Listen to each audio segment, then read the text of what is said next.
दोस्तों, अब हम स्टार्ट करते हैं एग्जाम्पल नंबर 5। एग्जाम्पल नंबर 5 में हमें भैया फाइंड वाला एग्जाम्पल है। ठीक है, इसमें हमें साइन क्यू और कॉस क्यू ये निकालना है। तो पढ़ते हैं एग्जाम्पल नंबर 5 है क्या। ठीक है, तो ट्राइंगल है ओ पी क्यू, मतलब पी बीच में आएगा। चेक भी कर लेते हैं, राइट एंगल है पी है। ठीक है, O P Q, O P Q. ठीक है, और ओपी जो है ना वो हमारा है 7।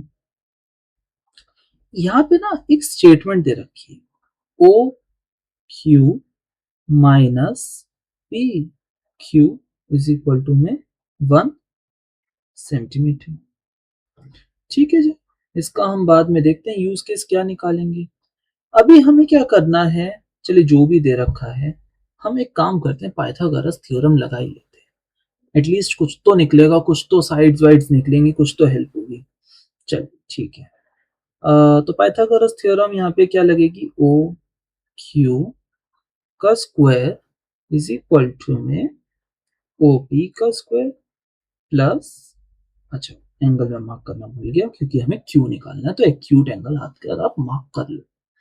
ओके ओके, ओ पी के स्क्वायर प्लस पी क्यू का स्क्वायर, ये होता है पाइथागोरस थ्योरम। ठीक है जी, अब ओ क्यू का स्क्वायर, अच्छा यहाँ पे अगर मैं ओ क्यू की वैल्यू निकालूं, वैसे तो आप पी क्यू की भी निकाल सकते हो, लेकिन वो यार नेगेटिव काइंड ऑफ वैल्यू आएगी। ठीक है, ये तो आप भी देख के पता लगा पा रहे हो। तो ओ क्यू की अगर मैं वैल्यू निकालूं तो यहाँ पे ओ क्यू की वैल्यू आती है 1 प्लस पी क्यू, है ना। सिंपल सा था, देख के बता दिया। ओ क्यू की अब मेरे पास वैल्यू भी है, तो मैंने यहाँ पे फटाक से लिख दिया 1 प्लस पी क्यू का होल स्क्वायर। होल स्क्वायर, मैं रिपीट कर रहा हूं क्योंकि यहाँ पे होल स्क्वायर ही लिखना है, गलती मत कर देना। ठीक है, अब ओपी, अच्छा ओपी की वैल्यू ना हमें दे रखी है, तो यहाँ पे लिख देंगे हम 7 स्क्वायर प्लस में पी क्यू का तो पता नहीं क्या ही चल रहा है, इसको ऐसा का ऐसा लिख देते हैं। अब ये मत कर देना कि यहाँ पे पी क्यू की वैल्यू लिख दी, ओ क्यू की वैल्यू लिख दी। मैं इसको एक चीज में लाने की कोशिश कर रहा हूँ क्योंकि मेरे पास यहाँ पे ओ क्यू और पी क्यू दोनों है। ठीक है, अब इस स्टेटमेंट को मैं पी क्यू में ले आया हूँ, जिससे कि मैं पी क्यू की वैल्यू निकाल लूं, उससे मैं ओ क्यू की वैल्यू निकाल लूं इस स्टेटमेंट की हेल्प से। ये जो स्टेटमेंट्स हैं, ठीक है, तो ये मैंने कोशिश करी पी क्यू में लाने की पूरी स्टेटमेंट। ठीक है, फटाफट होल स्क्वायर लगा लेते हैं।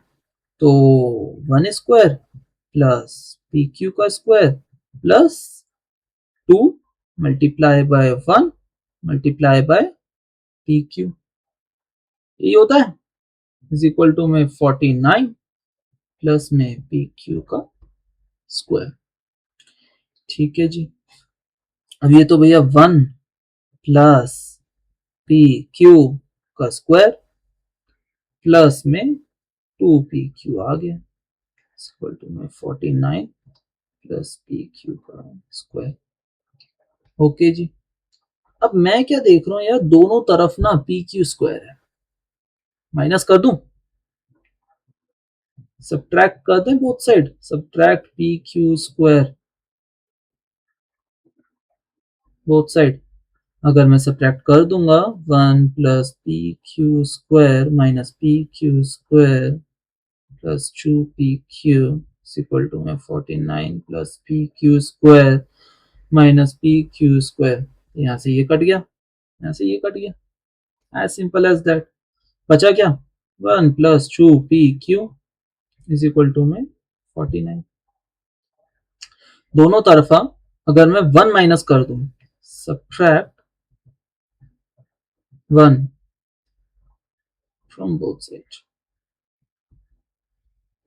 अगर मैं दोनों तरफ 1 सब्ट्रैक्ट कर दूं तो यहाँ पे क्या आ जाएगा, 1 - 1 + 2pq इक्वल टू में 49 - 1, यहाँ से ये कट गया, ये आ गया 2pq इक्वल टू में 48।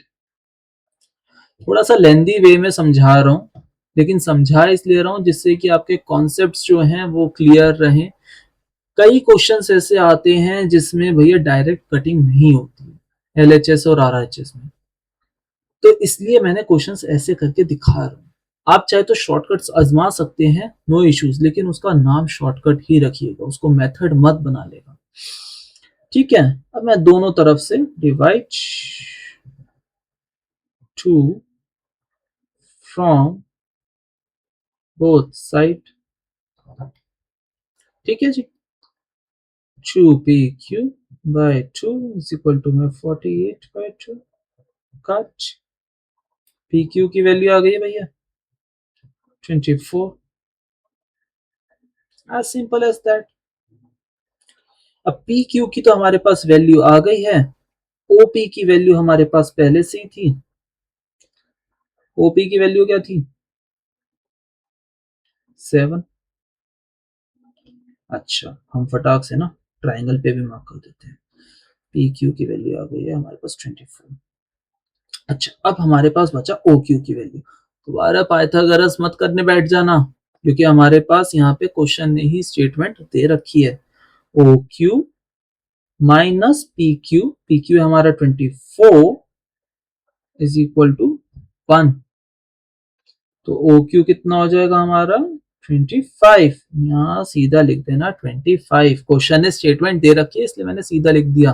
दोबारा अगर करने बैठोगे तो अपना टाइम वेस्ट करोगे। ठीक है, अब हमें क्या निकालना था, जो निकालना है अभी तक निकला नहीं है। हमें साइन क्यू और कॉस क्यू निकालना है। ठीक है, वापिस से चलते हैं। तो सबसे पहले तो यहाँ पे लिखते हैं साइन क्यू। अच्छा, क्वेश्चन ना आंसर लिखने के बाद क्वेश्चन जरूर दोबारा पढ़ना। ये एक छोटी सी टिप है लेकिन हमेशा काम आएगी, 1 सेकंड लेगी बस आपका। आंसर लिखने के बाद फाइनल, जब आप फुल एंड फाइनल लिख देते हो ना कि ये मेरा आंसर है, उसके बाद एक बार क्वेश्चन जरूर पढ़ना कि क्वेश्चन ने बोला क्या था। मान लो यहीं पर ही अगर मैं आंसर हैंस प्रूफ वगैरह या फिर कुछ भी करके मैं लिख देता, आंसर लिख देता, तो ये क्वेश्चन तो मैं दोबारा पढ़ता ही। साइन क्यों निकालना है अब हमें। ठीक है जी, साइन क्या होता है भैया, सामने वाला। यहाँ पे निकाल देते हैं इसको। साइन क्या होता है हमारा, साइन क्यू। साइन होता है हमारा सामने वाला, तो सामने बाय हाइपोटेन्यूज पहला आ गया। कॉस क्यू निकालना है जी दूसरा। कॉस क्या होता है हमारा साथ वाला। साथ वाला मतलब पड़ोसी, एडजेसेंट। ठीक है, तो ये 24/25 ये हो गए हैं आपके answers. Thanks for watching. Like share subscribe कर देना, शेयर अपने फ्रेंड्स के साथ जरूर करना जिससे कि उनकी भी हेल्प